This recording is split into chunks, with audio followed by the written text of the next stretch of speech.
So at 7 o'clock, we will go ahead and get started. I know that Lily is not going to be joining us tonight. So the first thing on our agenda is a call to order and then a roll call. Cynthia Hoyle. Here. Annie Adams. Here. Leonardo Kovis. Here. Kara Dudek. Here. Audrey Ishii. Here. Susan Jones. Present. Jeff Marino. Here. And we have Brad Bennett as proxy for Craig Schonkweiler. Here. Lily Wilcock. We have a quorum. All right, so we are ready to go. Do we have a motion to approve the agenda? I move to approve the agenda. I second that motion. All in favor? Aye. Any opposed? All right. Then we have the minutes from the previous meeting. And I sent in some changes, and I don't know if anybody else did. So I didn't see them since then, but did you send them again? Oh, I guess I missed it. So does anybody have anything else they wanted to add, correct? All right, then we have a motion to approve the minutes. Who made the motion? I motion to approve the minutes. All right, and then we had a second, so all in favor? Aye. Any opposed? Okay. Public input, we do not have anyone in the audience tonight, so we'll move on to unfinished business. The first thing on the agenda is the pedestrian master plan, but I have a question I wanted to ask before we start with that. And Craig is not here, and he may not be the only one that knows the answer, but maybe Kevin does. We have a survey that we put together for BPAC that I sent a request to the mayor for approval to use the city's Survey Monkey to send it out to the community to get input on what our priorities and activities should be. And I was wondering about the status of that, and if no one here knows tonight, we would like for someone to let us know where we are, because we would like to send that out. I just tonight got an incentive. We have 5 punch cards for pools, a 5 and a 10 from the Urbana Park District, and I also will be getting a gift certificate from Heel to Toe for people. We'll have if you put your name in, we'll draw some names out at the end, and people will get prizes. But we need to do it so that the pool pass can be used during the summer. I believe that was approved, but I haven't heard anything since then. My mind is still a little playing catch up since I was out of the office for a little while, so I can check on that and then let the commission know. Okay, if someone would let us know, I have an intern who can work on putting our questions into the survey instrument, and then we can work on dates and publicity and get that out. All right then, Brad, you have the floor to talk about the pedestrian Do we want to master plan. introduce the new BPAC member? Oh, we should do that. Thank you very much for doing that. We are thrilled to have a new BPAC member tonight, Leo, whose name was called during the roll call vote. Welcome. We are very happy to have you. And you are an officer with Champaign County Bikes. That's correct, yeah. And if you want to say anything about yourself, you can do so, or we can go right on to our business. Oh, just, I'm happy to be here, and just happy to be here. Happy to be working with all you great folks. I'm looking forward to it. Great. Thanks for coming. All right. Brad, take it away.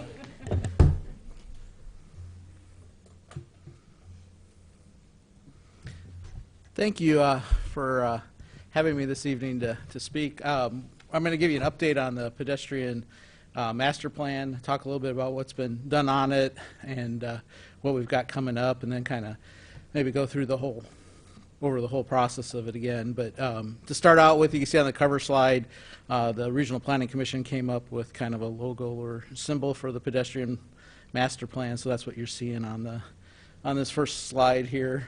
So initially, I wanted to start out talking a little bit about what's been completed to date. So January 9th, 2017, the agreement with the Regional Planning Commission to do the pedestrian master plan was executed, was signed by the mayor and clerk. So that kind of initiates the whole process. Then on January 27th, we had a project kickoff meeting with city staff, and the city staff that are participating in the meetings with the Regional Planning Commission are myself, Craig Schonkweiler, Lori Pearson, and Kevin Garcia. So what the kickoff meeting was to take care of some of the administrative items as far as, how the invoices will be processed. We talked about setting up the website, and kind of just kicking off the process and getting going. I think one of the things discussed at the kickoff meeting as well was coming up with a logo for the study, which is what you saw on that first slide.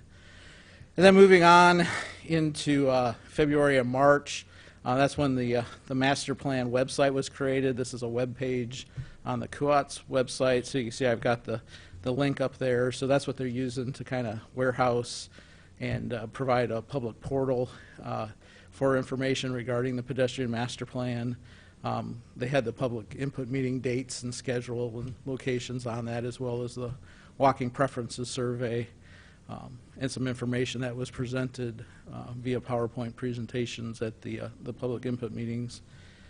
Then on March 30th, 2017, we had another meeting with Regional Planning Commission, and that was to go over the existing conditions that were going to be presented at the public input meetings, as well as to set the locations and finalize the schedule for the public input meetings. And I'll go over those in a minute in some more detail. And then April 13th through May 6th, we actually held 8 public input meetings, throughout the city. I'll show the locations and the dates and times of these coming up here. But I think significant outreach was made to try to gather as much public input and reach out to everybody in the community as we could. Originally, what was in the the initial master plan proposal was just 2 public meetings, so we did significantly expand that out to try to reach more members. So, talking a little bit about where Brad, we're. can Yes. I interrupt you for a second? Sure. At the Safe Routes to School Steering Committee meeting this morning, Gabe told us that they had around 100 people attending those meetings, and they've gathered 100 or so surveys. So Yeah. They had a good amount of participation. Yeah. And just before we get into the public input meetings, just to let you kind of know where we're in the process. So this was the schedule that we had. You can see it's an 18-month process. So, it's a fairly long process, and we're only in month 4, with it not really starting to February. So we've completed the pre-planning, which was that kind of initial kickoff meeting and getting the website up and running. And right now they're in the existing conditions, phase, which is kind of gathering the background information. We just completed the public input meeting process. And you can see we're going to continue to be in the existing conditions phase of the project for the next couple of months. So, and just when we had done the components of the master plan, you can see I just wanted to kind of show the phases of what was included in each of them. So, like I said, we've completed this pre-planning phase. Right now, we're in this existing condition portion of it. So we're doing the data collection analysis. I don't believe they started the plan and policy reviews. That'll start after they complete the analysis of the information gathered during the public input process. You can see, like I mentioned earlier, originally only 2 community meetings were proposed. We held 8.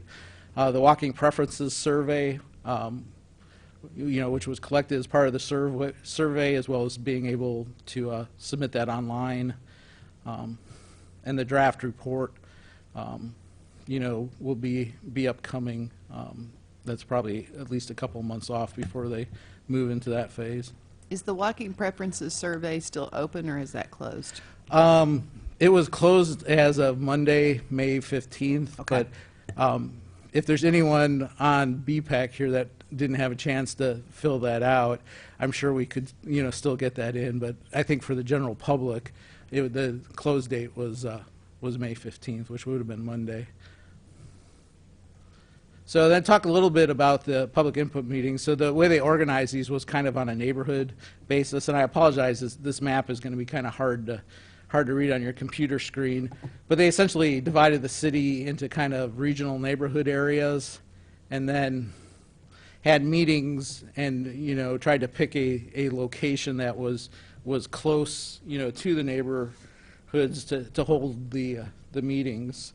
So you can see a lot of the meeting locations, were in kind of familiar public gathering and meeting places. The Urbana Park District, which we thank them for hosting one. We had one over at the county at the Brookins Center, another one down at Yankee Ridge. One of our most popular ones was the one at Pizza M. They had another one at the Lake House over in Crystal Lake Park. We had a presence at Uncorked. And I'll point out the Uncorked and the Urbana Market at the Square, those were a little different setup than what the other meetings. The other meetings were a little bit more formal. People came in, they signed in, they got copies of the walking preference survey to fill out. Then there was actually kind of a formal presentation by Gabe Lewis, who went through a number of PowerPoints that went over existing conditions and gave people some ideas on the type of input they were looking for.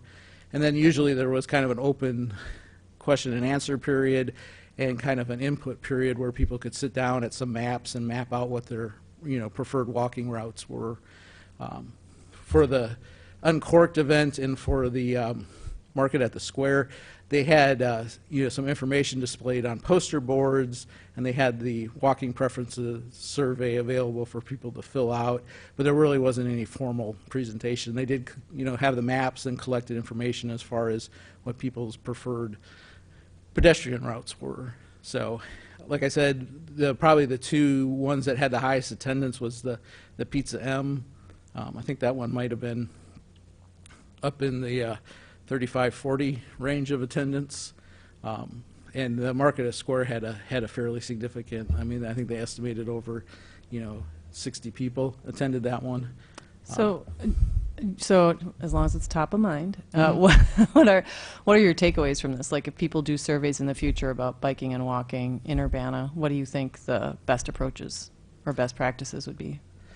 Well, I mean, I think trying to reach out to as many people as possible. It seemed that we got the best survey response at the actual events. I mean, the survey was available online, and I think it was tried to be mailed out through some of the different neighborhood associations, but I don't think they had a really high, response rate with that. But if you could get people to actually take the survey form and start filling it out at the event, I think that was probably the greatest number that they captured.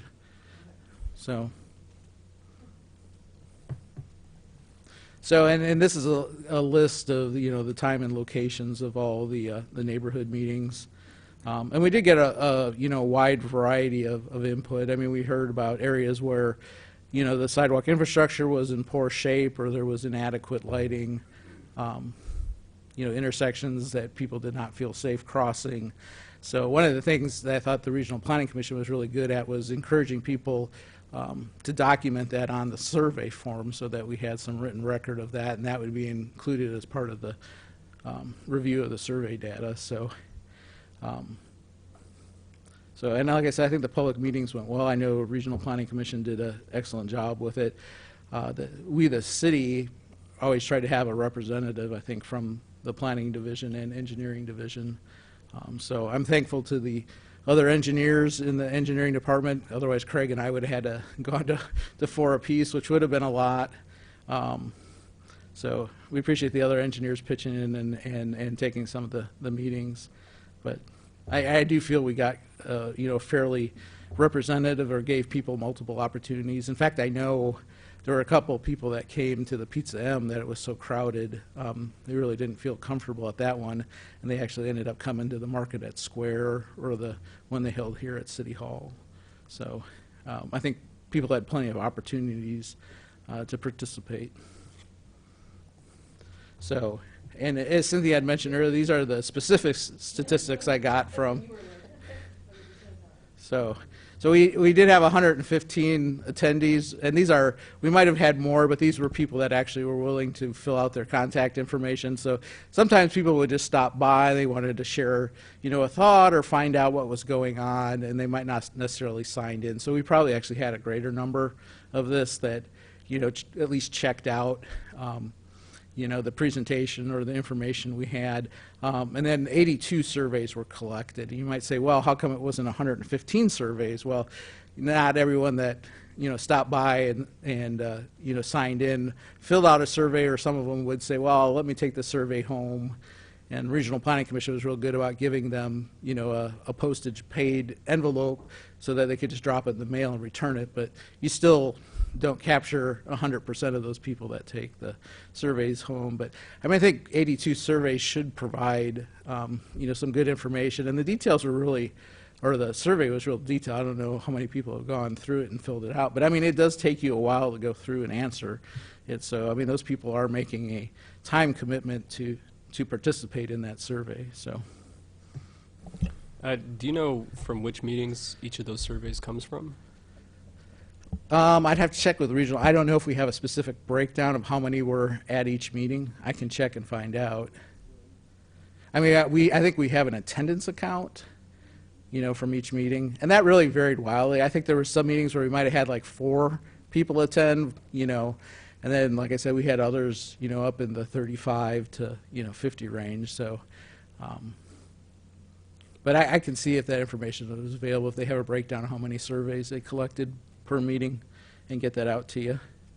So the information they specifically collected at the public information meetings or input meetings were contact information of the attendees.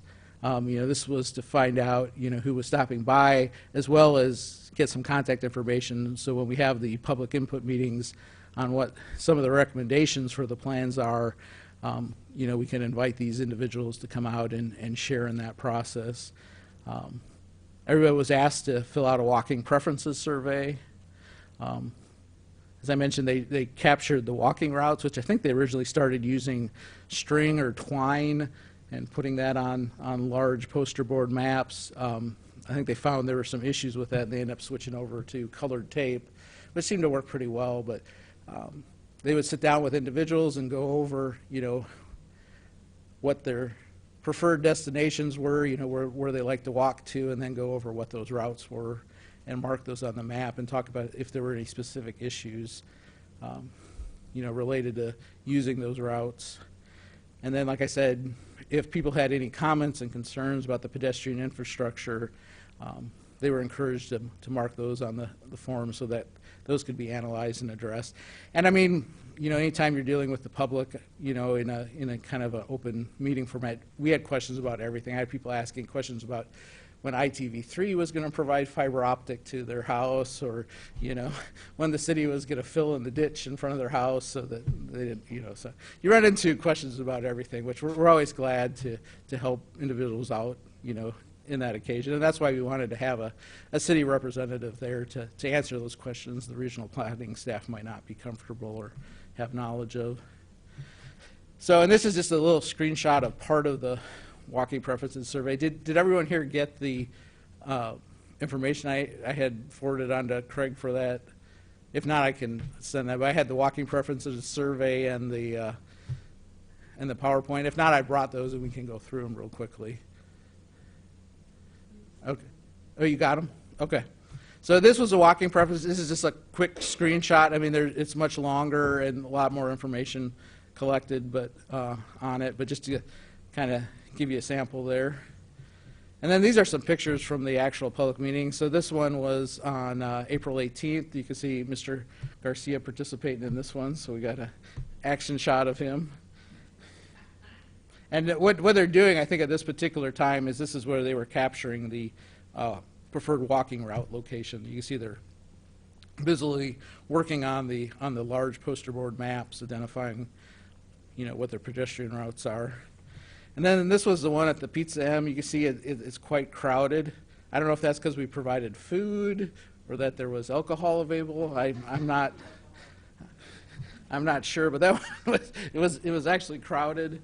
You can see this is what I talked about. There was Gabe would do a formal PowerPoint presentation and walk through what some of the existing conditions and talk about the walking preferences surveys and ask people for information about their input in the master plan.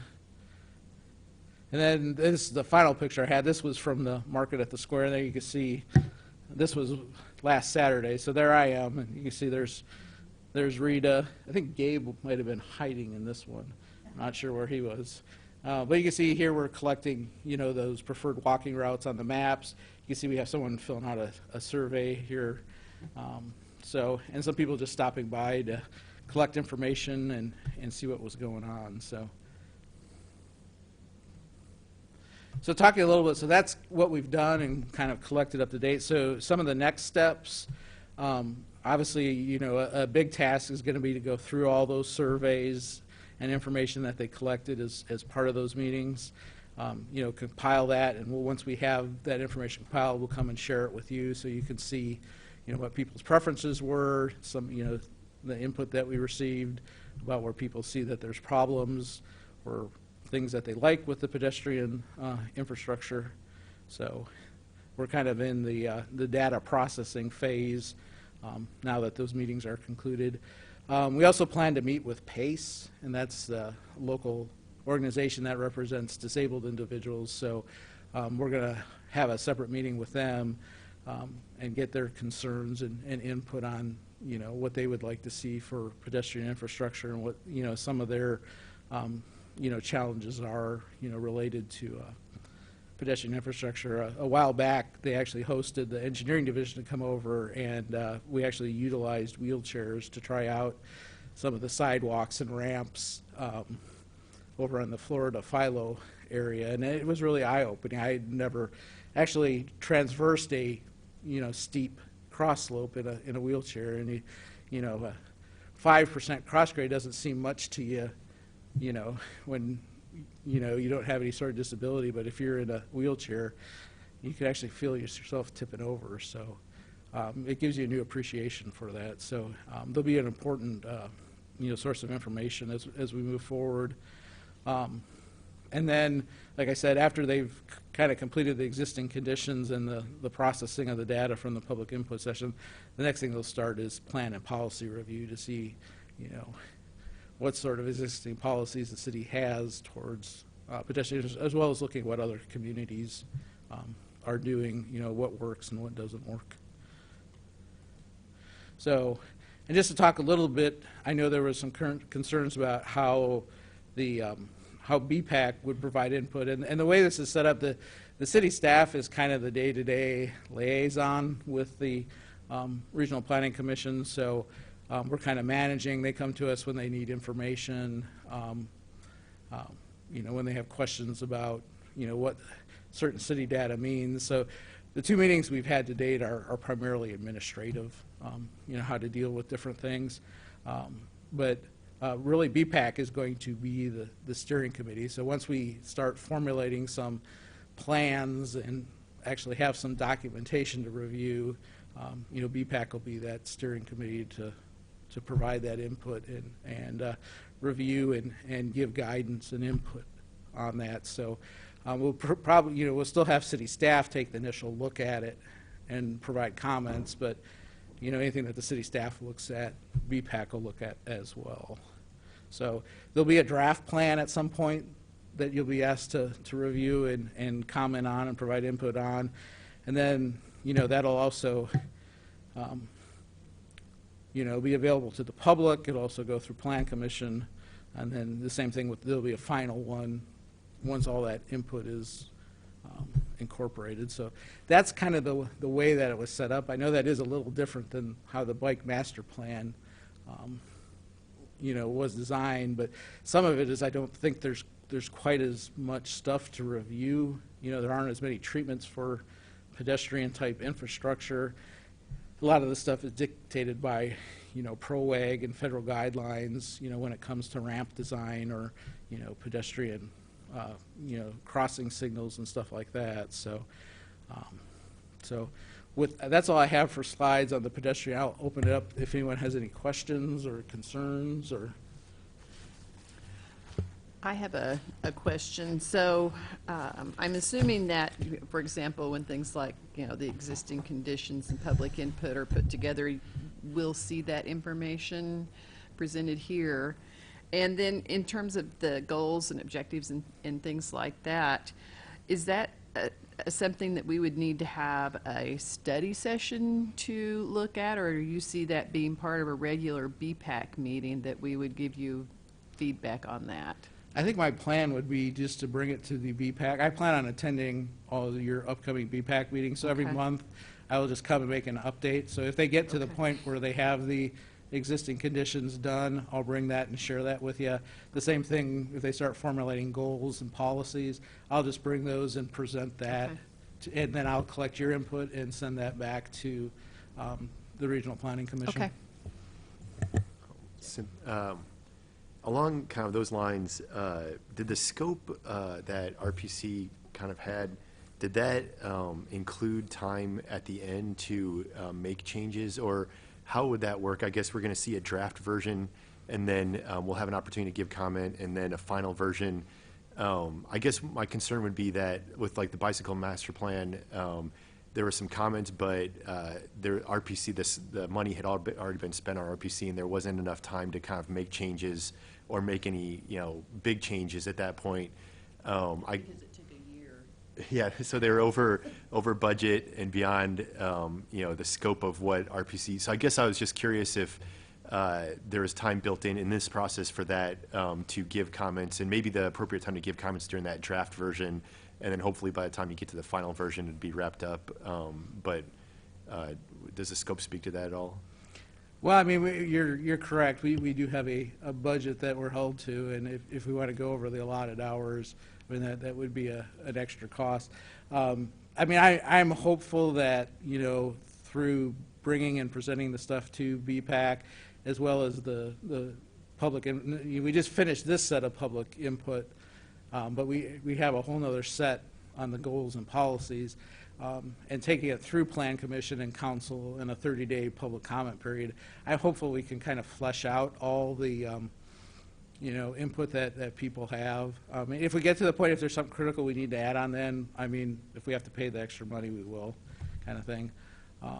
But I'm hopeful. I mean, I think the other thing, too, is, like I said, it's a little bit different beast, bike versus pedestrian, because the bike is so rapidly evolving. The methods and treatments are constantly changing and evolving, whereas on the pedestrian side, some of the signal stuff has changed over time, but the ramp stuff has changed, but it doesn't change as quickly. But So- like if we did like treatment on Washington, for example, like if we put in traffic circles to slow traffic so people could actually walk across the street, like will we be talking about things like that? I don't know if we'll get into the specific level of detail. Remember, this is a master plan. This is not going to be a specific design for certain intersections. I mean, I think it'll probably do more is identify potential problematic intersections and maybe suggest a couple of treatment options, But, I mean, when you get into fixing a specific intersection, I mean, there's an engineering study and design that has to be done, at a certain level of detail.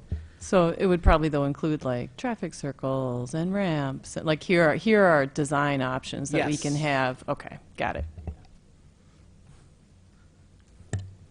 Other questions or comments?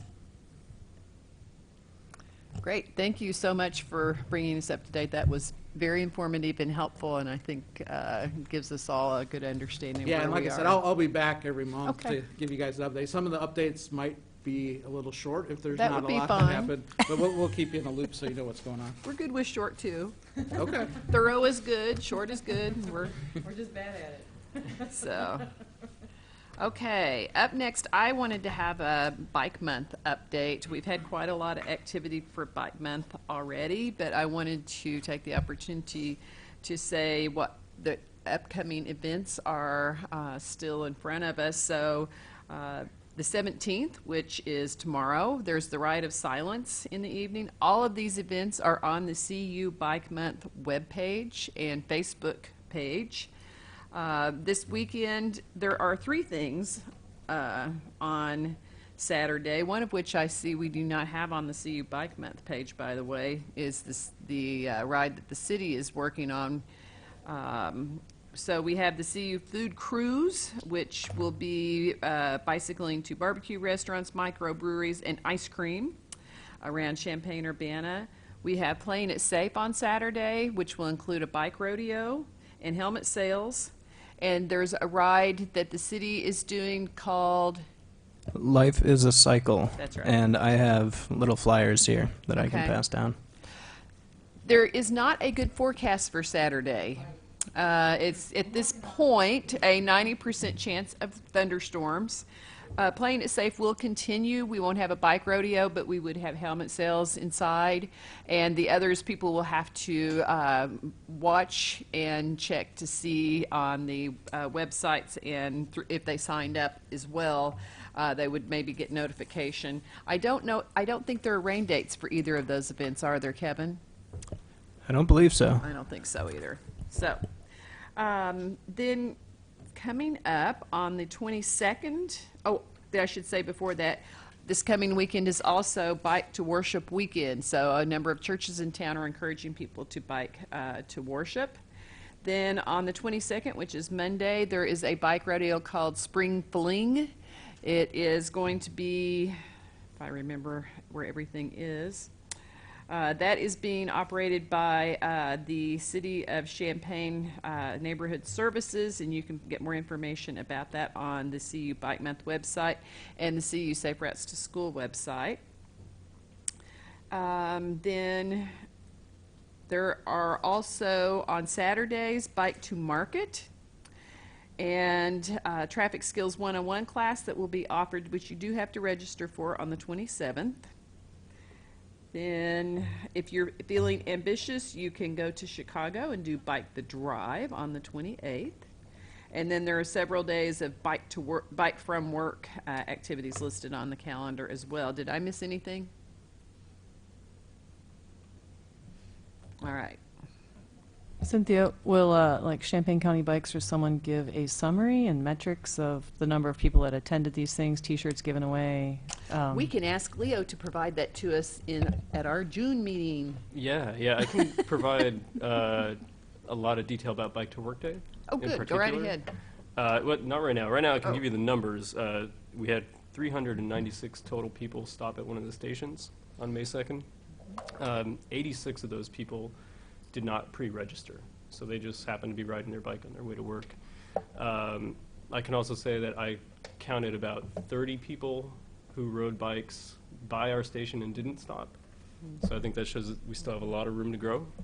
But it was about 70% of the people who signed up actually showed up. We had about 500 registrations total, and we're almost out of T-shirts now. Yeah, we had 73 registrations for Bike to School Day, and I have lots of kids' T-shirts left. Audrey? I visited 3 of the stations on my work day, and I saw numerous people stop and not register. Mm-hmm, Stop. mm-hmm, So I think it was well over 400. mm-hmm, mm-hmm. Well, we kept track of anybody who didn't register. Oh, did you? Yeah. You had that? Yeah. And say I would just like to say the registration process is a little bit of a barrier for some people. I know like in Chicago, the way they would do it is they would just have a Chicago bike rally in the mornings of Bike to Work Week. It was like the Friday of that, and they had different competitions between, businesses, but basically people just got in line and got a free T-shirt and a bagel and a banana, and which I understand that, like, collecting data, and I actually really liked the survey, and I know it took like 30 seconds to sign up, and I thought it was really well put together, but I do know that different people told me, like, I just don't want to bother with this, and why do I have to do this, and grumble. So that was, I just wanted, so I know that the way it's done in Chicago is they have the Bike to Work stations with coffee, and it's chatting and people talking, and then at the end of the week, the prize is the T-shirt. So you made it through the whole week, and now everybody celebrates together, and you give out, everyone gets the T-shirt at the same time, versus having it dispersed throughout the whole city. Does that kind of make sense? Yeah, it's they have Bike to Work Week, and then, they have Bike to Work Week, and then they have different stations, just like what happens here is there's different stations throughout the week, the entire week. There's different stations around the city, and you'll see people, and you'll stop and get coffee, or you'll wave, or whatever. And then at the end of the week, there is a bike rally in the morning before work. So it's the same time period. They tried one in the evening, but people didn't really come to that. So it was on the way to work, and then everybody massed up on Daly Plaza, and then the mayor talked, and different, like the bike organizations talked, and then there was a race between a car and a bike to get to work, who got to Daily Plaza first. And then meanwhile, there were free T-shirts and bagels and coffee being given out. And then all the bike groups were all set up, like all the different bike groups and other different sponsors, people like Power Bars, and if you were a bike shop or selling bikes or selling bicycle equipment or whatever, they all lined the sides of Daily Plaza. So, and very successful. And then they had bike valet, so you could just valet your bike. So very successful. The free T-shirt is, people are crazy about the free T-shirt for the Bike to Work Week, and they're awful T-shirts. Like this T-shirt, the blue T-shirt is actually really, really nice. I'm just Well, saying. our T-shirts are free. We do request donations, but one of the differences between here and there is that we don't have funding for our event. It's all fundraising. So that's one of the reasons why. But if people stop by a station and request a T-shirt, I think they usually get one unless the station runs out. Plus, by the way, if you bike to the market, you will get a T-shirt right now for free. So I think having more effort on sponsorships by businesses and others like Chicago does is something that we would like to do more of. I think that's something that we have not, this last couple of years we haven't done as much of as we would like. So if you want to help, that would be great. Anybody who would like to help, feel free to let us know. Did you want to add anything else? Yes, Sue. Well, it occurred to me that we could do something like with Strava and do like, I could be trying to beat the 9B out to Parkland. Right. Yeah. I mean, you could in a also, safe way, and that, it would sort of be on there that I was riding well, it's safely. also, you could also do competitions to how many people bike, like you would do who biked to work, like you would do like how many people biked to Pixo this week, or you would do like who's biked the most amount of miles this year, so you could have that be the start of people collecting mileage on how long they bike, or who biked the most mileage that week, or something like that, because cyclists are very competitive and like that stuff.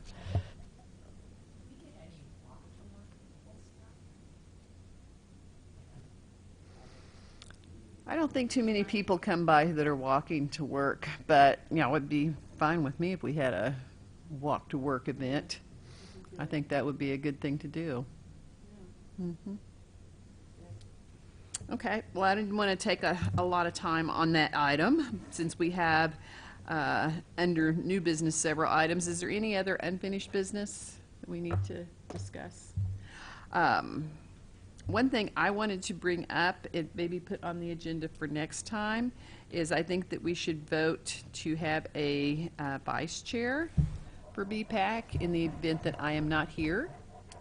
And so if someone would like to volunteer to do that, or if someone would like to nominate someone, I think that we could email staff and then we can vote. Or, you can say what you think tonight, and I'd like to put that on the agenda for a vote next time. Did you want to say something, Jeff? No. I was going to nominate Jeff. I was going to nominate Annie. I was going to nominate Annie. If I was going to wait till next week. We could have a runoff. I saw you lean in, I'm like, getting that attention. All right. Well, you guys can arm wrestle or whatever between now and then and decide who could wants be to do it, or we can vote. right. We could have a secret ballot. Yes, Audrey. We have the annual report draft from back from the other. Yeah, it is ready, and it's got delayed to June something. I've changed it on my calendar to a committee. It was supposed to be coming up this month for us to go and do a study session, part of the study session with the city council. They can send it out to all of you. There weren't enormous changes. There were a few picture changes, but not too much else. No, we only have a PDF version. I have on my calendar June 12th. Yes, that's the date. Yeah. So maybe we could send the final version out to everybody to take a look at. Leslie has the final version, right?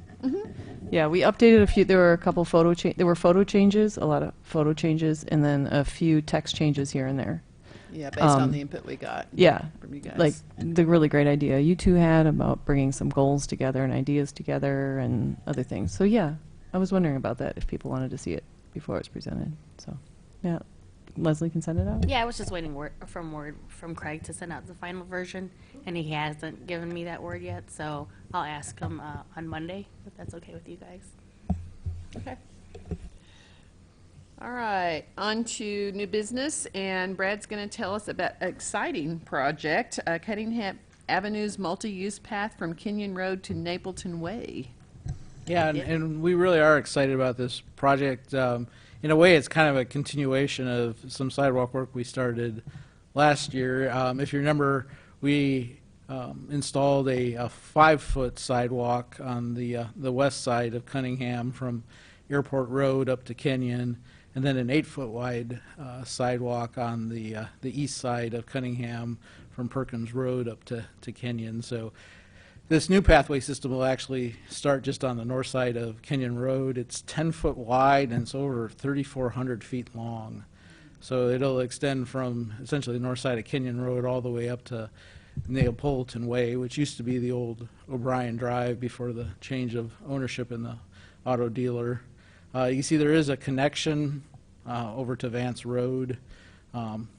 This is a massive project. If you've driven the area, there is quite a steep roadside ditch. There's also some large road lighting poles through there, as well as signage for the interstate on-ramps. So they will actually be bringing in quite a bit of earth fill, extending culverts to create a flat enough area to install this 10-foot wide pedestrian path. Is this the state doing? Yeah, IDOT is the lead agency in this. This is part of the Cunningham Avenue resurfacing, which is planned for the summer of 2018. Yay. So, and that's an important point. So not only do we get this nice new multi-use path that'll fulfill a critical need for us, but they will also be redoing all the non-compliant sidewalk ramps south of here as well. So when we did the project last year, we did fix the ramps on the south side of Kenyon as well as the north side of Airport Road, Perkins Road, but all the other ones south of there, all the way down to University Avenue, they will be going in and replacing. So that'll help us with our ProAg requirements and our ADA requirements. So we're excited about that. And then if you've driven that particular corridor, you know that the pavement is particularly rough, particularly over the bridge, over the sailing. So I think motorists will appreciate the project as well as we get some nice new asphalt. It is a mill and fill project. So they'll just be taking off, 2 or 3 inches of the asphalt surface and putting a new surface on. But like I said, we think this will definitely fulfill a need. If you've been out there, there's actually a little goat path on the east side of Cunningham Avenue. And that's one question that's come up in the past is, well, why is it on the east side? Why not the west side? Because of the mobile or manufactured home parks that are up in this area. And along this corridor, obviously there's some employers as well as retail that people can access. There are a lot of people, particularly here along the east side of it is where we actually see the goat path. And if you remember, I think it was a year or two ago, there was actually a fatality up in here where a pedestrian was actually struck crossing Cunningham Avenue. So getting the pedestrians off the road, which is sometimes the option that they select or are forced to. Out there recently, we actually saw a woman pushing a baby stroller in the ditch because her only alternative to that was to actually walk out along the edge of 45, which is dangerous. So, we're excited about it. The project estimated cost is about $900,000. So, like I said, it is a very significant project. Fortunately, the state will pay 80% of that. So the city, will pick up the local share of 20%. So we've got budgeted in this upcoming budget for 17-18, I think it's $180,000, which will cover the city's share. But it'll be all part of that project. It'll occur when they're doing the resurfacing Cunningham Avenue. And the pathway will extend under the interstate bridge. They're going to kind of route it between the two piers there. So I'll be curious to see how they actually pull that off. There's not a lot of details on the plans how that's going to happen. So as an engineer, I'm curious how they're going to anchor it into the existing abutment and make that work. But I'm sure they'll be able to figure that out. So this is kind of just a general overview of where the path goes. I think what I provided you with, and I apologize if it gives anybody a headache, because, I mean, these engineering plans sometimes are hard to read. But hopefully what you got a copy of it are the actual plans that show the multi-use path here on the sides. So if you want to take a look at those, if you have any questions, concerns, they're still in the design phase. We, the city, have reviewed it and provided some comments to IDOT regarding it. I can't make any guarantees that IDOT will incorporate comments, ours or the public's on it. They are the lead agency. But I mean, it is a good design. Our comments were fairly, minor. And this is that connection to Vance Road. One of our comments was to add some bollards to make sure that we don't get people that accidentally drive motorized vehicles onto that nice 10-foot wide path system. So, Yeah. and like I said, If they put bollards in, they must have good reflectivity. I'm not a fan of bollards myself. I think that they're dangerous for bicyclists. But if they are put in, they need to absolutely be visible at night. yeah, I know there's some stuff as far as the spacing of them too to make them less hazardous Yep. to bicyclists. So I would encourage you. They've got plans for each individual ramp location if you want to, look through those. It's amazing in my career how complicated pedestrian ramps have gotten. I mean, our operations crews used to go out and do this work themselves. They basically now refuse to do it. We have an engineering tech that works with the contractor to make sure that all the slopes, are met and everything meets the dimensional requirements that are required. So they are quite complicated, as you can see from the plans. But we wanted to share that with you and just let you know that that project coming up. Like I said, construction won't be till summer of 2018, so going to have to wait a whole year to see that project start up. But it is exciting that it's moving forward. The big thing is we've got money budgeted and programmed for it. And I think it'll be a real amenity to the city, and it'll really help a safety concern up in that corridor for pedestrians. So with that, I'll open up if anyone has any questions or comments regarding the Cunningham Avenue Route 45 path. I have one question / comment. So this was recommended as part of the bike master plan, this path. I believe so. I think it was included. So this could be checked off the list of implementation. Correct. So that's a plus. Next year when we do our annual report, we can check that off as something that was actually done. And I guess one kind of comment or question, I would assume that there's no additional lighting or trees that would be done as part of this trail. I want to say there are some lighting improvements along that corridor as part of the project. I don't think they're specifically at pedestrian level, so they wouldn't be like the low level. I mean, it's mostly but I think there are some lighting improvements included as part of it.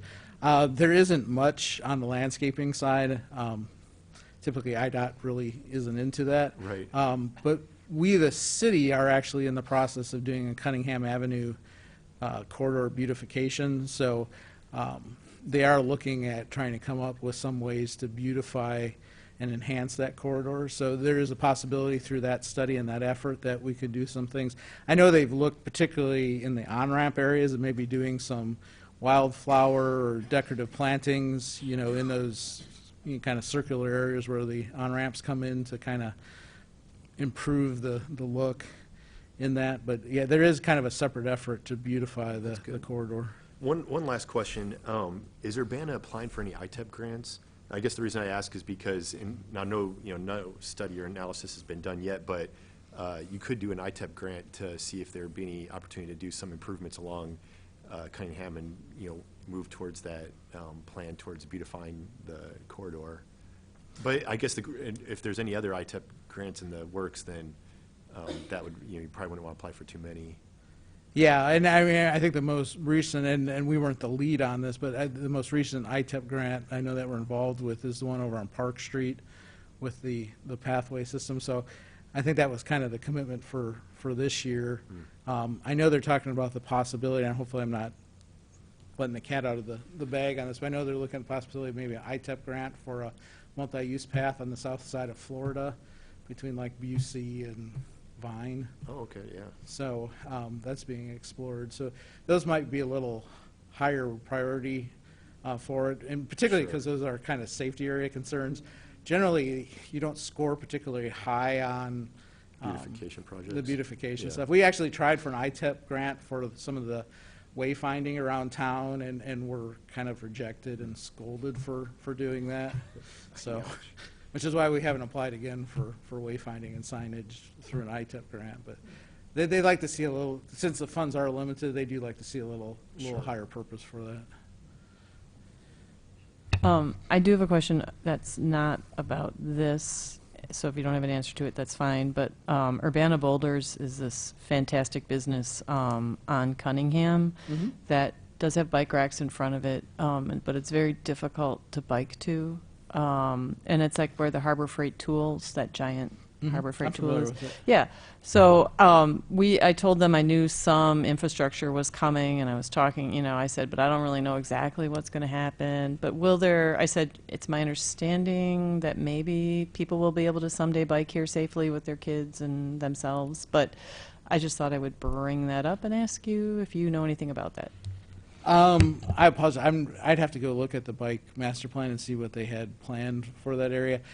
If memory serves me right, I think the multi-use path, I don't know if it extends any further south than, I think it actually goes down Airport Road and Perkins Road from there. I'm not sure if it goes any further south.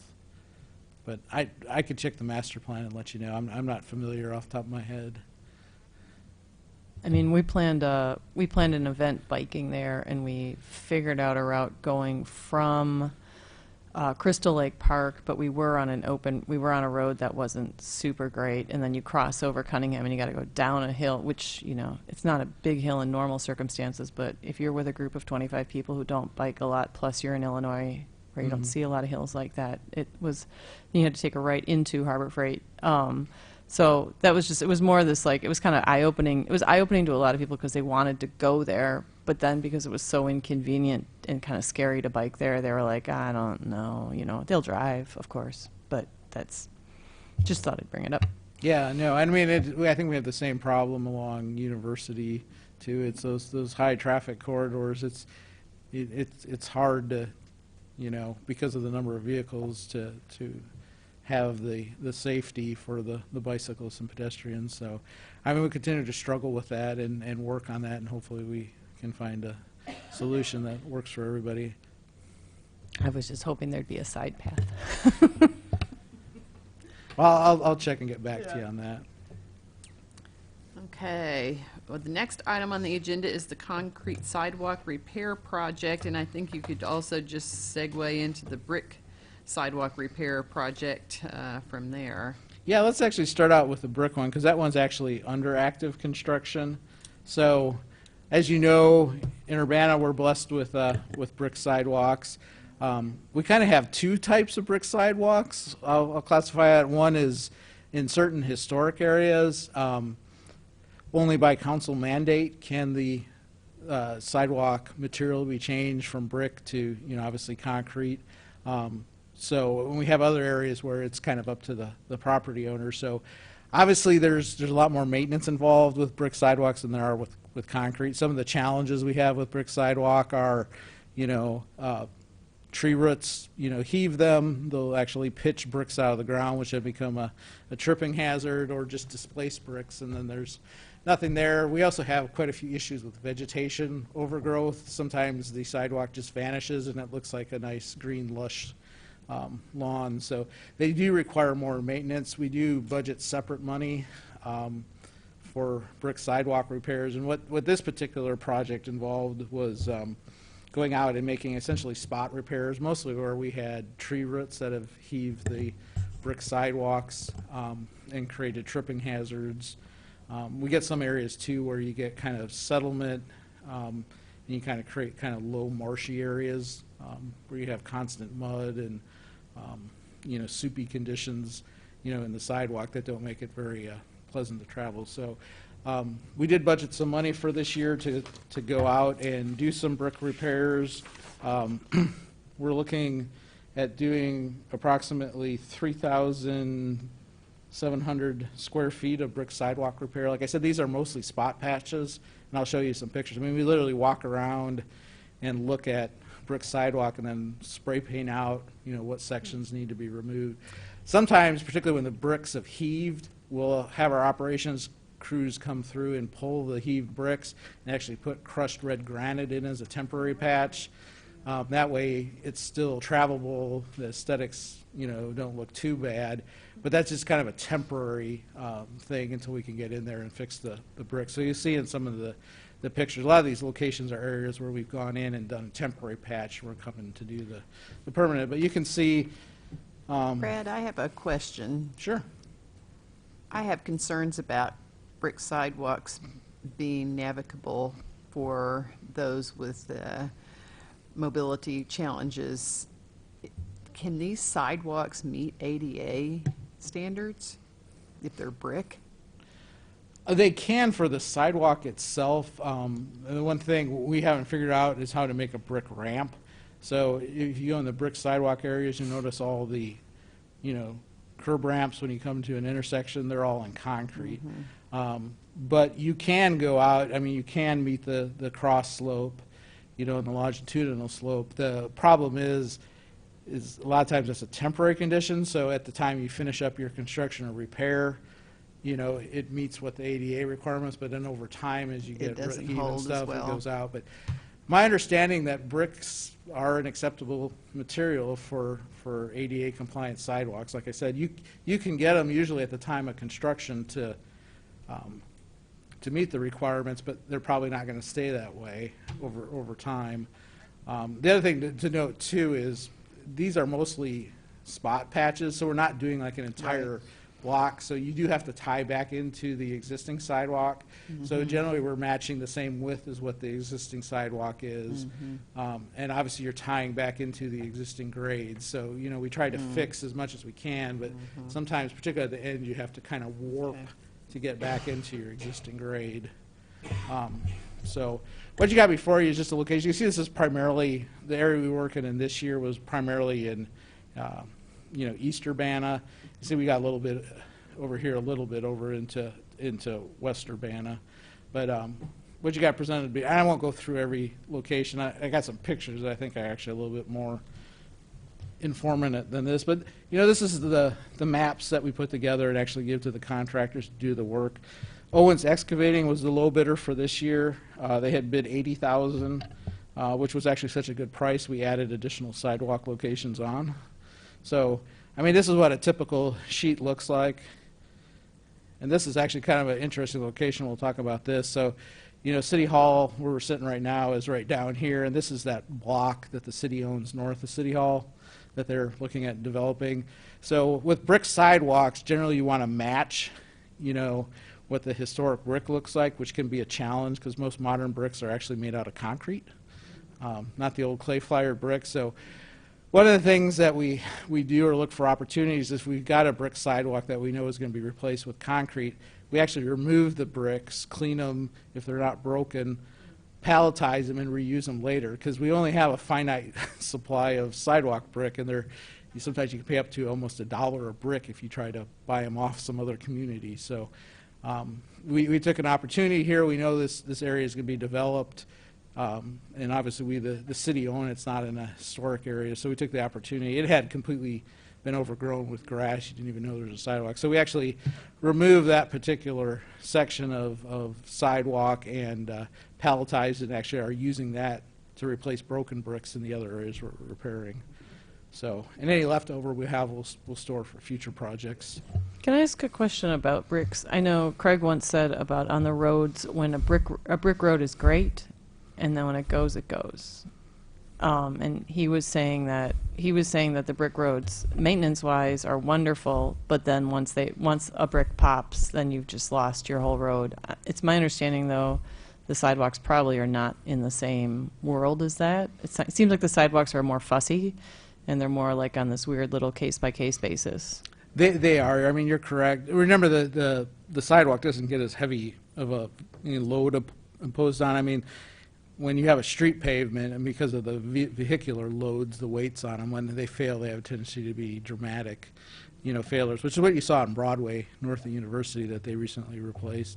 The sidewalks, it's mostly, for a large part, roots. You get we're Tree City, USA. We have beautiful street trees in the parkway, but those roots get under the brick and they heave them.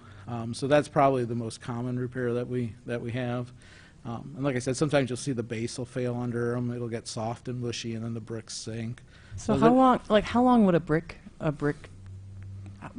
Any idea how long, like basically a brick sidewalk in front of a house last versus a pavement sidewalk in front of a house? Well, I mean, I would say if it is properly maintained, I mean, they can last, 100 years, or more.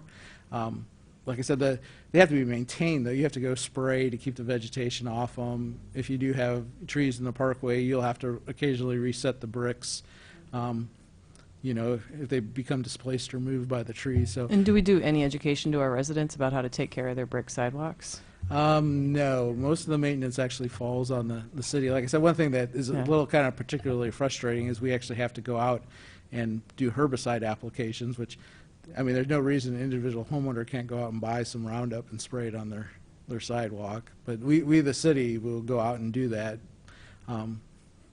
in order to knock the grass back and keep the sidewalk exposed.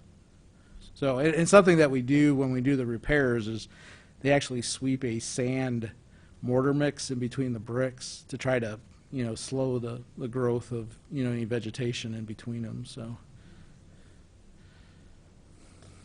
So I mean, this is typically you see we go out and mark locations, and assuming we'll go out and measure, and maybe it's a 4-foot wide sidewalk, and we're replacing 5 feet here, so that's how we come up with the 20 square feet.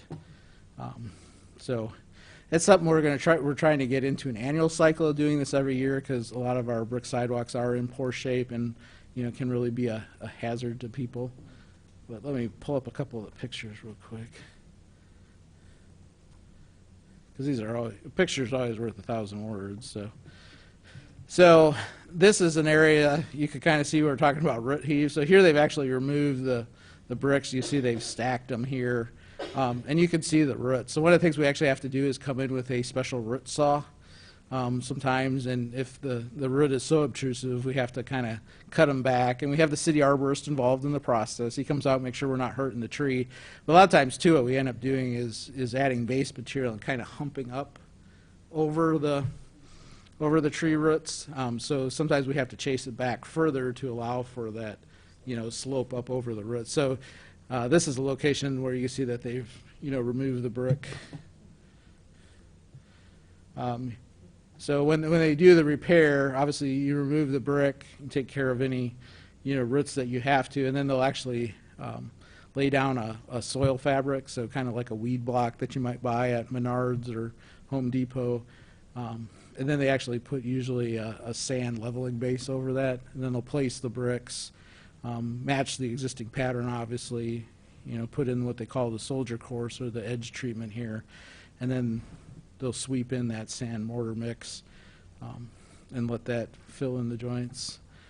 I talked about sometimes you get where those the bricks sink, so this is kind of an example of that. You can see it looks like kind of a swampy, marshy, base that they're working with. So when we run into these, generally we'll over excavate some material, bring in some rock to provide a good firm base to put the bricks down. I'll point out we do not put a concrete base down for the sidewalks. Generally, these are just sitting on a leveling course of sand or small stone. But when we get to the side or the driveway approaches, we do require the bricks to be installed on top of a concrete, 6-inch concrete base, because with those vehicular roads running, loads running over them, the sidewalk won't last very long unless you have that concrete base. So you can see these are just some photos of the crews doing their work. It is a lot of handwork. If you look at how they do concrete sidewalk, it's very mechanized. I mean, you kind of clear out the area that you're working in, set up your forms, pour the concrete, finish it, and you're gone. You can see this is a lot of shoveling and removing bricks, then fitting stuff back in. Depending on the pattern, sometimes they have to cut bricks to fit. So you can see this is kind of an example where they're sweeping in that sand mortar mix.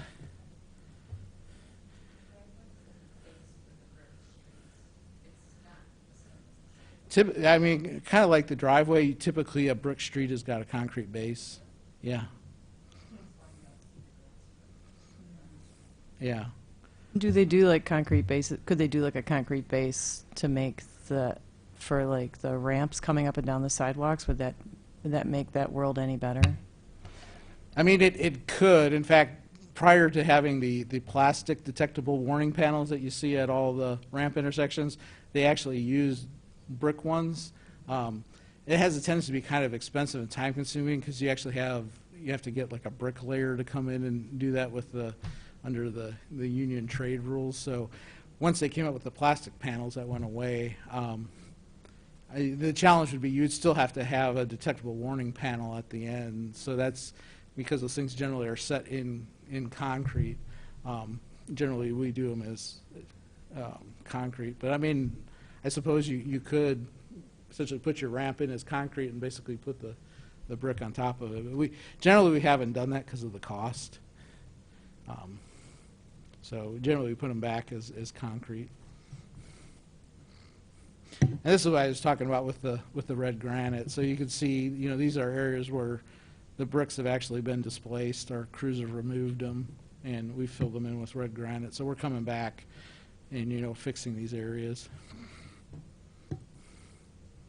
And just another example. This is before we've made improvements. You can see our marks as far as where we're showing for repairs. It's really hard with brick sidewalk because sometimes it looks like it should all be repaired.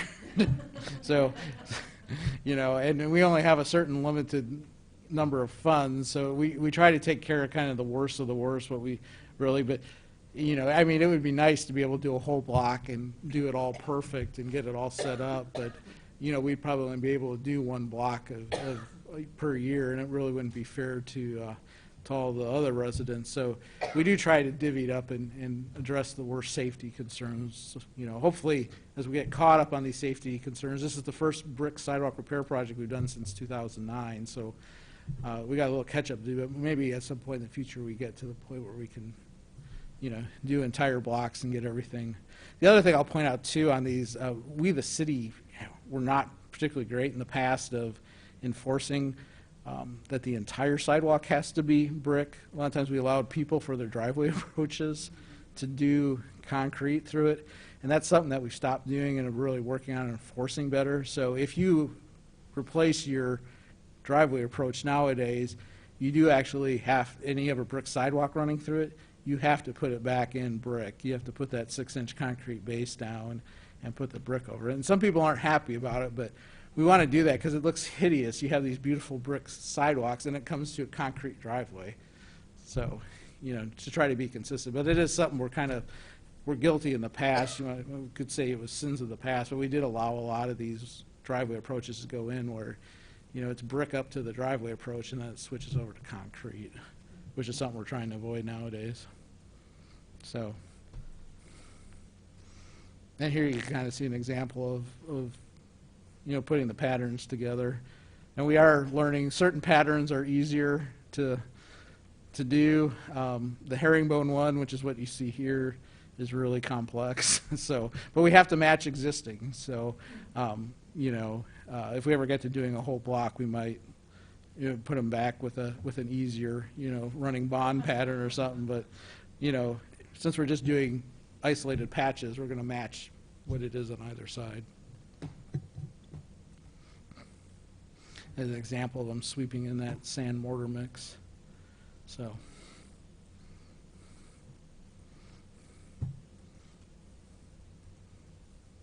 These are some kind of before examples. So once again, why we allowed that in the past, I don't know. So I think that concludes. I'll open up any questions on the brick sidewalk. Like I said, we're not really doing entire blocks. These are just kind of spot repairs where we have safety issues. We'll move in real quick. Talk about concrete sidewalk repair. So this is a project that we actually currently have out for bid. And we're going to open bids on Wednesday. And what's interesting about this project is, as part of our ADA transition plan, when individuals in the community have a request for a sidewalk ramp to be replaced and brought up to the current ProAg or ADA standards, we call that an accommodation request. And anything that's an accommodation request is our highest priority for a sidewalk repair. So for this, The little arrow there on the side, and it'll give you the full screen. No, right here. I can't do. See the little arrow that right beside your up and down. oh, here. Click that, and yeah, there you go. There we go. And then you can expand it. You'll have more screen size. Okay. Well, thank you. You're welcome. So for this particular year, we're actually using all our, or for this particular project, we're using all our money for accommodation requests. So we've had a number of disabled individuals or, family members or guardians or representatives of disabled individuals that have called in with specific location requests. They'll tell us at this and this intersection, we're not able to use, a particular sidewalk ramp, and we'll go out and check it, and usually the case is they don't meet the current ADA ProAg standards. So then it's our job as a city to bring those up to standards. So what the project involves is, basically it's almost all sidewalk ramps and bringing those up to current ADA. So that's kind of what we're focusing on. And we've got a number of areas that have deficient sidewalk ramps or no sidewalk ramps. And, we want to bring those up so all individuals, can use those. So the majority of the work has to do with bringing stuff up to ADA compliance. There is one section of brick sidewalk that we are taking out at a property owner's request and replacing with sidewalk, but all the other locations are accommodation requests, including one down at campus, I think at Matthew in Nevada, where we had a disabled individual person that fell trying to use a ramp. So these are all high priority ones that I think will really benefit the community. But we're doing about, 3,200 square feet of sidewalk ramp replacement. I'll kind of go through some of these locations. So I got to zoom out maybe just a little bit. So, for example, this is like Scoville and Cottage Grove. So you can see there was one of the corners of the intersection was compliant, but the other three aren't. This is actually for this particular. This is just the removal plan. So they obviously have to take out the existing sidewalk.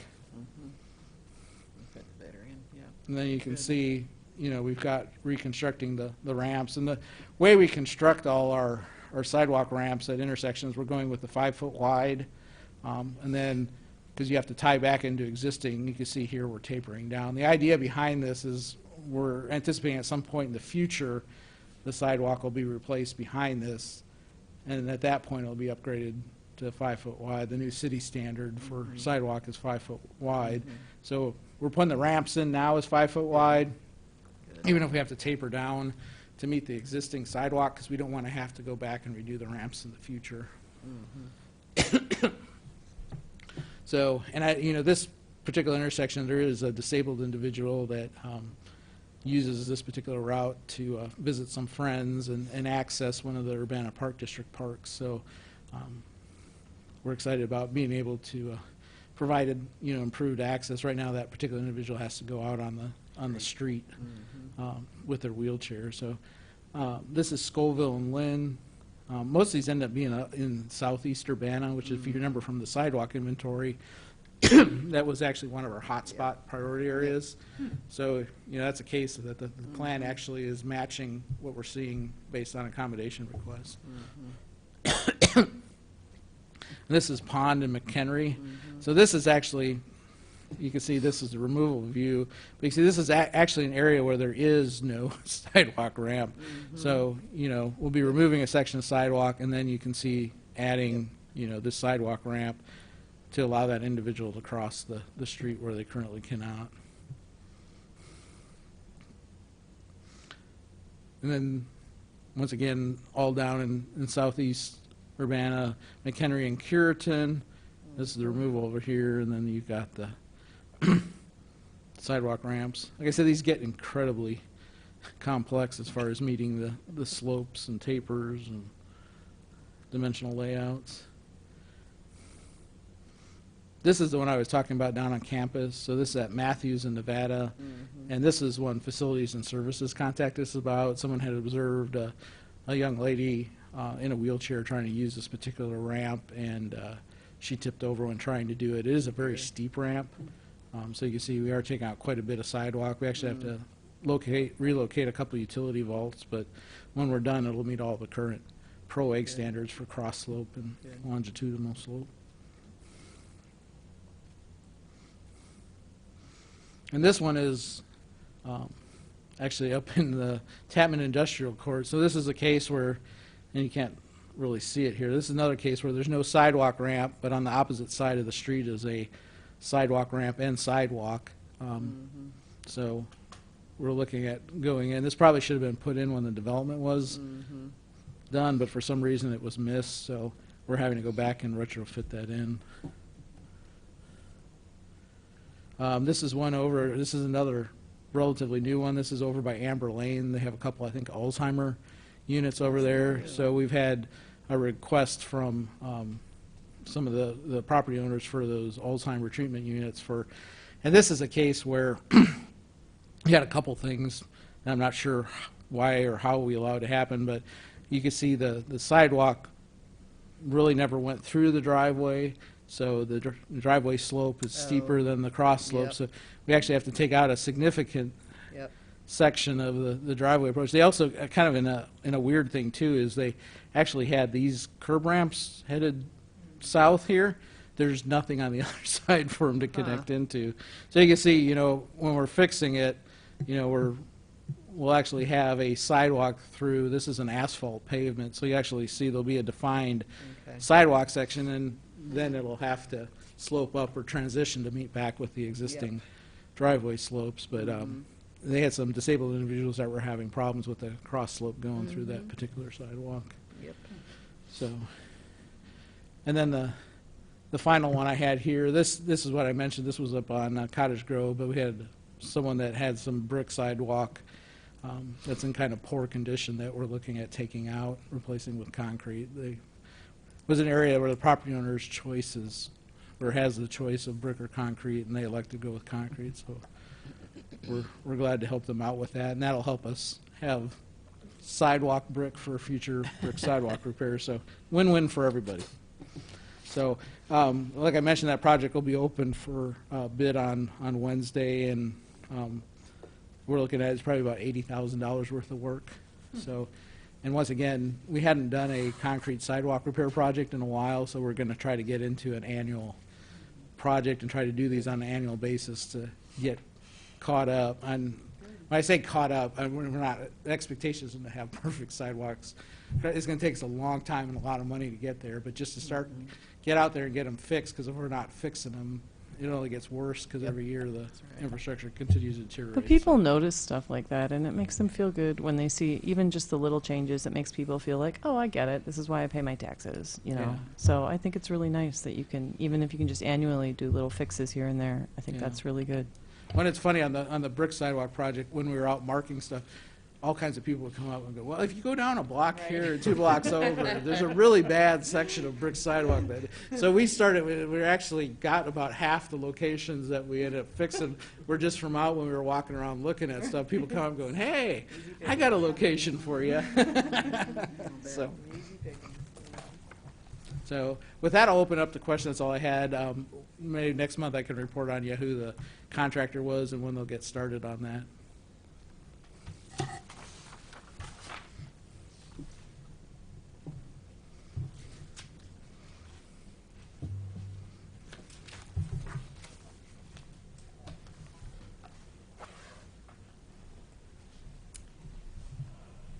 So the last item on the agenda tonight, I said I could come and bring this presentation to you. I'm going to go through it pretty quickly since it's late, and I just wanted you to know about this resource, and I think it offers some interesting ideas for us to consider. It's the Small Town and Rural Multimodal Networks. This is a publication of the Federal Highway Administration, and a firm that I work with, Alta Planning and Design, was the contractor that produced it. We go from some very intense urban areas to very rural suburban areas in our community. So I thought I would share this with you because I think some of this is applicable to our community as well. And so there's just a brief outline of design flexibility, and then we're going to do a highlighted treatment. There are lots of treatments in there, but the one that we're going to that's actually included in this presentation is called Advisory Shoulders. So historically, there really has been flexibility in the design that the Federal Highway Administration has provided. They have always encouraged, you can see here, agencies to go beyond the minimum requirements and proactively provide convenient, safe, and context-sensitive facilities that foster increased use by bicyclists and pedestrians of all ages and abilities. That has been there, but what tends to happen is that communities, because of trying to stretch dollars as far as possible, usually go with the minimum to do as much work as possible. And so oftentimes that becomes a standard practice that communities do that, and citizens will ask for more and hear that they can't, when in fact there is flexibility there. We've had more progressive engineering in our community than many places in terms of their willingness to make those kinds of design changes. There are these various publications, starting with the ITE Walkable Thoroughfares report in 2010. I served on an advisory commission, ITE, back in the 80s to make recommendations for pedestrian facilities. I was the only planner on that committee. I was called myself the token planner, and that's how far we've come over the course of my career into having recommendations for pedestrian treatments to now having that be seen as a requirement in providing infrastructure for everybody, up to current day where we've got the NACTO Urban Street Design Guide, which provides a lot of creative options for communities to consider. Then in 2013, the FHWA put out a specific memo outlining that fact that communities have flexibility in designing bicycle and pedestrian facilities, and that they support the use of these resources to further develop non-motorized transportation networks, particularly in urban areas where you do have a lot of intensity of use by pedestrians and bicyclists. So this is the multimodal design guidelines for the rest of us who are not in an intensely urban area. I just came back from the National Planning Conference in New York City, and even there, though, it's very interesting how they are going back and refitting roads that, even though they had more pedestrians than cars, the street was designed around the cars. And so now they are going back and reclaiming that space for the pedestrians. So even in the most pedestrian-intensive communities in our country, we had reverted to that designing around cars, and they're retrofitting their roadways. But there it's a little easier to take the data and justify that you've got more pedestrians and cars in this location. For the rest of us, we sometimes are dealing with constrained right-of-ways and narrow streets and other things that we're trying to retrofit or fit facilities into. So the guide has what they call mixed transportation facilities. That's shared roads, basically, then visually separated facilities, and then physically separated ones. And then they talk about key network linkages, and planning and project design development. So multimodal facilities, there are case studies, there's guidance, they have geometric design, they talk about markings and signs, intersection treatments. Engineers need the detailed information for design of these things. They have certain standards that they have to meet, which is why engineers and architects are required to be licensed, because those are facilities that, if designed improperly, can create a hazard for the public. So this just shows you what they're talking about when they say, you know, mixed traffic where people are sharing the space, then visually separated, which usually involves mostly paint, and then physically separated, various ways in which barriers are provided to separate sidewalks and bicycle infrastructure from motorized vehicles. And then that shows you sort of different levels of those kinds of facilities in terms of how that design would look from the aerial view. So the things that you look at in terms of how do you apply what kind of facility where, you look at the speed and volume of the traffic on the roadway, the network, how it applies to providing that connectivity, what kind of roadway it is. We still do have this functional classification plan that is required by the federal level, and as long as we have that, cities have to classify their streets, and so those are things that we still need to deal with. There's a lot of discussion about whether or not that should be the case, but currently it is the case. And then land use, what's the adjoining land use, and what's the function of the roadway in terms of access to the land use. Then there are case studies, so there's cities and locations, rural areas in which they feature case studies of various kinds of designs and applications. They provide you with background on the project, the design elements, how it fit into the network, and how they funded it.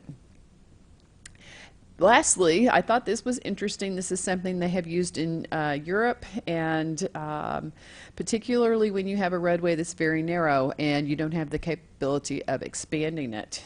What they do is what they call an advisory shoulder, which I thought was an interesting treatment. Some of us were just at a meeting for Curtis Road corridor, and as we look at some of these things, as the city has people out in the rural fringes of our community, how do we accommodate bicyclists and pedestrians when building a side path isn't necessarily the appropriate treatment, nor do we have the resources to do it. So basically what they have done is provide shoulders which give pedestrians and bicyclists access, but reduce the roadway to one lane for the vehicles, except for when they're passing. Of course, they can move over because it's a dashed line, and when you have a dashed line, that means that you can move over into that space if there's no one there. So this is a two-way street we're looking at right here. It is, but there's one travel lane in the middle, and so if no one's coming, that's where you travel. If you're passing, then you move over because you've got the ability to do so, but the rest of the time you drive down the middle. This, of course, only works in a low traffic volume situation. If you have a lot of traffic, then you're going to end up with a lot of conflicts. And so if you had a very low speed road, some of the roads in European countries and in the northeast of this country are so narrow, they're very narrow and old, that people aren't going fast on them anyway, even though there may be more traffic.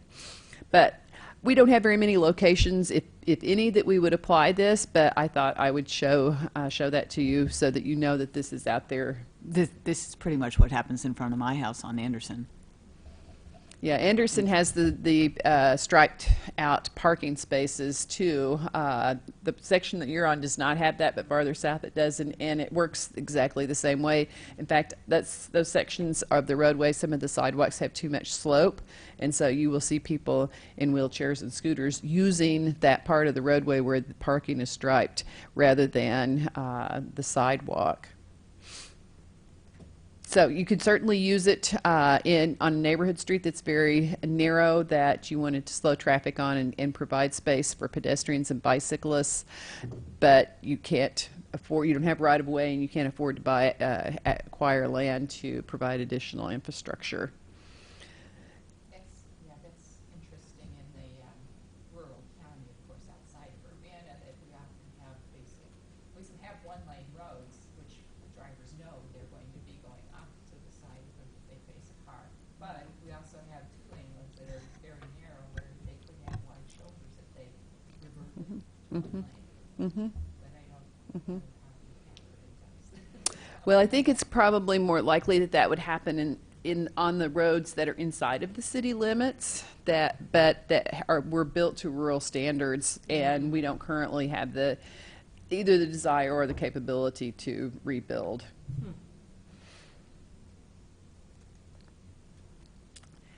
These are a new treatment type, and there's no performance data yet collected. So in order to do this, you have to have an approval and a request to experiment. We have done this, I think, a couple of times locally when we did the combined bike and right turn lane. I think that was a request to experiment.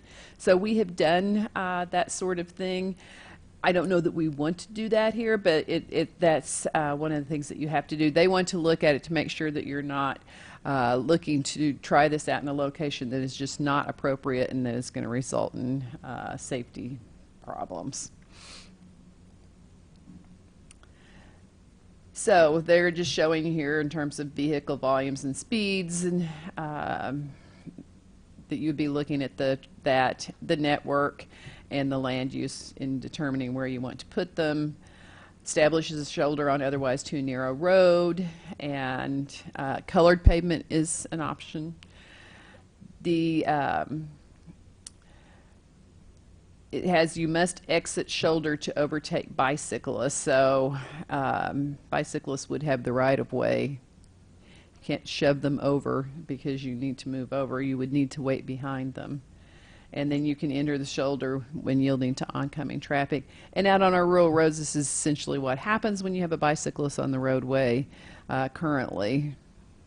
But there's nothing that tells them that they're supposed to do that in terms of the roadway treatment. No, our county and townships don't have the capacity to stripe those roads. Most of them don't have any roadway markings now. They do a pretty good job of maintaining the traffic control at the intersections, and that's primarily in trying to maintain the roadway structure. Its structural integrity, I think, have been the real focus of their ability. But, for example, if someday down the road we want to provide a connection to the Kickapoo Trail through some sort of a rural roadway, and we wanted to mark it as a bike route, perhaps that's a treatment that we could take a look at with the county as a way to provide that access for a bike route that would make it understandable to the motorists as a place where they're sharing the road. So this shows you some places where it's happened. This would be a perfect treatment, and by the way, I know, and my sister lives in Nashville, where there are almost no sidewalks anywhere, and they have drainage ditches everywhere practically in town, and they're pretty narrow. They look like our rural roads, but there's a lot of traffic on it, and they have a lot of pedestrians and bicyclists using it. So this is the kind of treatment that provides access and more safety in those situations. This actually can help slow traffic down. We happily don't have too much of that kind of infrastructure with a lot of residential development and traffic along it. We have like on Wabash where I live, where there is no sidewalk, but people can park on the street there. So that slows people down.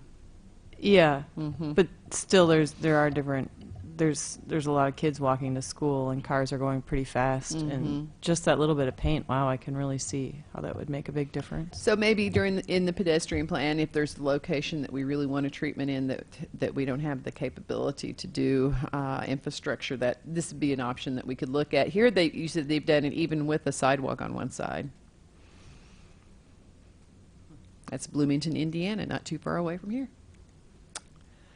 This is an advisory bike lane that is next to parking, and you can see that it has narrowed down the roadway space there, so it would slow traffic. I suspect is a big part of the reason for this design, so that it slows the vehicles down. If I were this bicyclist, I would ride a little farther to the left because of the hazard of being hit by a car door. So this, by the way, is available on the line. You can download it yourself. It's free because it's federal publication. So if you want to look at it some more, you can do that. There's the email address. I will provide this to Leslie as a PDF, and it'll be posted with our minutes. And then there's also a website, ruraldesignguide.com, and it also has some fun interactive tools that you can use. So not just the guide, you can also get more information by looking at that. And that is it. So that was what I wanted to give you. I didn't want to take too much time since it's already 8:30. If anybody has any questions, I can try to answer them. I didn't write the guide. I didn't even participate in writing the guide, but I thought I would share it with you because I think it's a great resource that's available. Particularly that, might be an option on some existing streets that don't have sidewalks. Mm-hmm. A lot of times the cost of retrofit in sidewalks, particularly when you have mature, parkway trees, might be cost prohibitive. And that Exactly. would provide a, much lower cost, alternative to providing pedestrian access than having to tear off parkway trees. Exactly, because there are some locations I know we have looked at things in the number of trees, for example, on White Street with the MCOR project. To put bike lanes in there, we would had to have removed dozens of beautiful old trees, and so the decision was made that that will be a shared roadway rather than try and widen the road. That's an issue that we deal with, and I have managed to buy a house, much to my chagrin, on a block that has no sidewalks. Urbana, even though we bought the house so our kids could walk and bike to school, there are sidewalks at the end of the block. But there are some locations in which you have kids walking to school and there are no sidewalks. Mine's only 1 block long, so we wouldn't need to do that. But maybe in Annie's neighborhood or other places where we know we have kids using those routes, that might be something that we want to look at as part of the pedestrian plan. Yeah, my only concern would be stripping parking. I'm okay with parked cars because it really does slow down driving vehicles. So if we did consider something similar to what happens on Anderson, where they put in the parking lane that is also a de facto bike and walking space. So. I think it also speaks to the importance of, too, when you do new developments, make sure that you get this, because obviously the best time to put sidewalk and bike lanes in is the time when it's built out. It's real cost prohibitive and detrimental to try to sometimes. I suspect some of the development occurred outside of the city limits and then it has to be annexed in, and the cities now have the agreements with sanitary sewer and other public facilities that require them to agree to be annexed in to have that. So we've managed sort of a controlling growth mechanism we have in place so that we don't end up with as much of that. But that's absolutely what happened in Nashville. All of those houses, in fact, they were developed, a lot of those neighborhoods were developed with no sanitary sewer, and so they have huge front yards because they had septic systems. They were built as rural design right in the city and then eventually annexed into the city, and that's when you get really difficult design that's super expensive for cities to retrofit. Annie? I was just going to say, I do also like that solution because then you're not upsetting people saying, I'm going to put a sidewalk through your garden, so I think it's kind of a good solution. It's an option that we now can take a look at in situations where we have felt stuck in the past and see whether or not we think it'll work and apply for the experimental treatment. And I do think that paint will slow down cars. I mean, I don't get very many cars that go super fast past my house, but I do think just even that, I love that term advisory, the advisory paint, just increases that perception of risk just a little bit. So.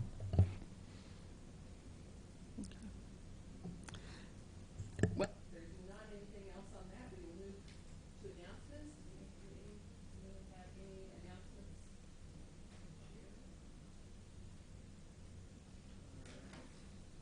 Future topics that anybody wants to request?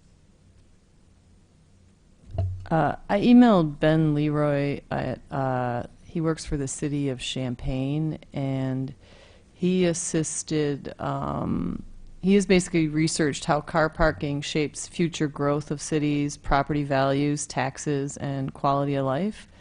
And he assisted the city of Champaign with laws that lowered parking requirements.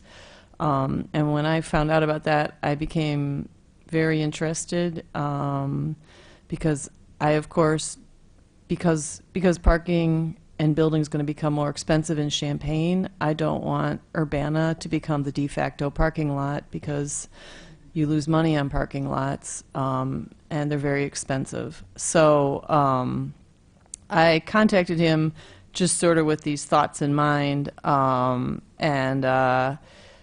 I asked him if he could possibly present at the June BPAC, and he did say that the city of Urbana is working on different things, and the contact person on that is Kevin Garcia, and he was wondering if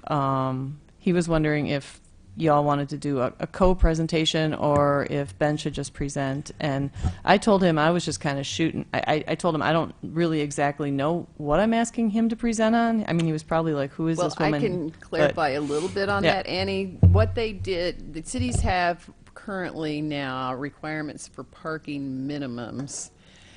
And this is one of those things where we've required a minimum number of parking spaces per square feet or per bedroom or per whatever in the past. And that has, in some cases, actually prevented good infill development because the requirement to put in the parking for an apartment building made it cost prohibitive to do that.